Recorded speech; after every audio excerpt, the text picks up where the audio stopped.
Strummer here, and let's do a booksploration. This time, it's Wizardology. Wizardology is the third in the Ology series. You can check out 2 other videos I've done on Egyptology and Dragonology. This time, we're checking out the Book of the Secrets of Merlin. Now, this is what's known as a facsimile book. So a facsimile book is made to look like it's from a specific era or has a specific theme. This time we are seeing something that is the product of a master wizard giving knowledge to a young apprentice. I really love the detail of these Ology books, and I am so glad I could find this one. Shout out to Karina, who seems to have bought this for herself as a Christmas gift. But I'm glad it's now in my hands at least.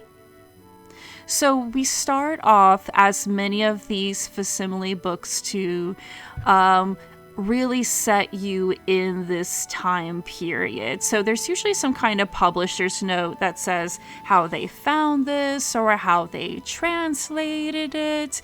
So we have its origin story from Candlewick Press all accounted for. Here we see the old style of printing, the old style of engraving. Unfortunately, I am missing a couple of pieces. So this envelope should have had some information in it, but sadly I will not be able to become a wizard's apprentice myself. Ooh, we do have a nice little recipe to cure boils though. I love the design you'll see around these pages. It's very reminiscent of engraving and how illuminated manuscripts show off some of the themes of the work in the border pages. So let's begin.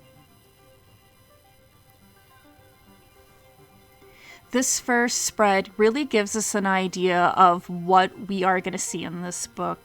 We have these more historical pieces showing magic throughout history, and then in the middle we have our wizard himself at work with his owl by his side in this more lush illustrative way. We also see some examples of field sketches and other written pieces that show this is a work of his knowledge.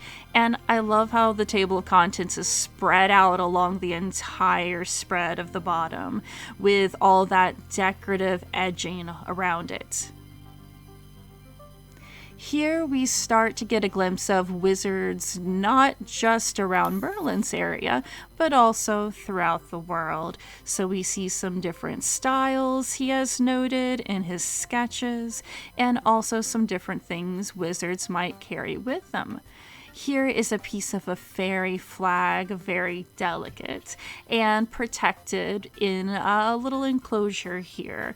You'll notice a lot of the tactile and fold out and immersive experiences are usually protected in this way.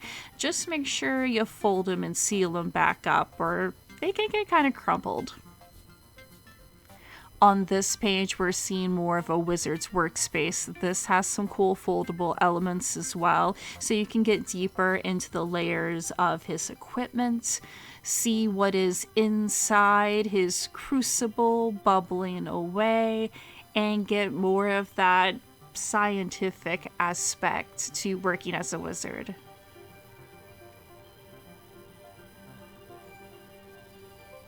Here is a great fold-out piece, a huge map that folds out on either side. So again, we see more of those historical drawings, as well as a very early, idealized, magical view of the world that has a lot of empty spaces, a lot of dragons and sea monsters and other creatures lurking out into those wide ocean depths. You also get small snapshots of magic in various areas of the world. So there are these smaller images, and then later on they are expounded on in the outside flaps.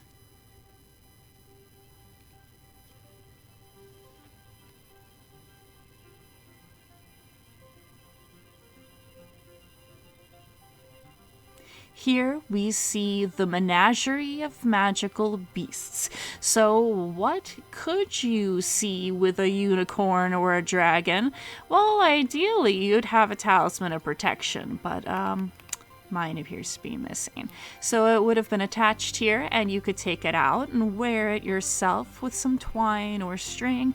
I hope it is protecting someone now, but it's unfortunately missing from my copy of Wizardology. On this other side, we get more animals explained with their own blurb and some field sketches to accompany. And now a wizard's transportation. Of course, we know about brooms with other ways of learning magic, but we also have magic carpets featured and a little bit of a phoenix feather. I'm really surprised this piece survived when so many other parts of this book were missing, but I'm grateful. So as long as you keep things nice and folded in and secured, this one has that little wax sticker, it'll stay pretty safe in there. Now here we are getting more information about spell crafting, especially the dangers of spell crafting. Need to be very careful. We have some illustrations of effects on the right and another fold out a little spell book. You see these in a lot of these facsimile books. Well, they will have a small example of a book, just a few pages that can fold out and give you some extra info.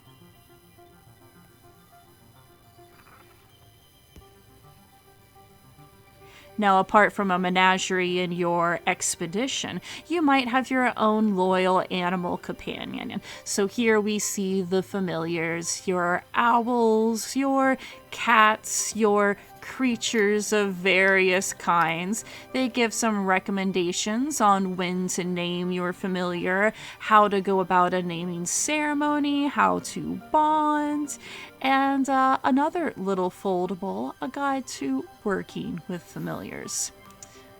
Sadly, didn't find any advice on how to keep my cats from knocking things down at all hours of the night, but I'll keep looking.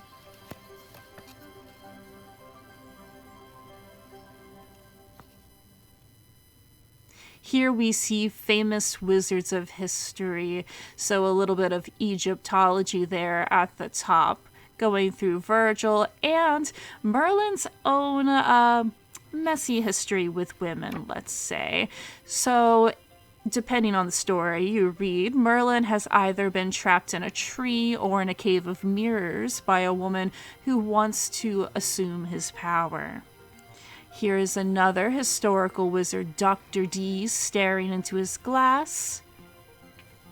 And then, in our conclusion, you could become the apprentice to take on the mystery of the wizard, if you have the appropriate materials, that is.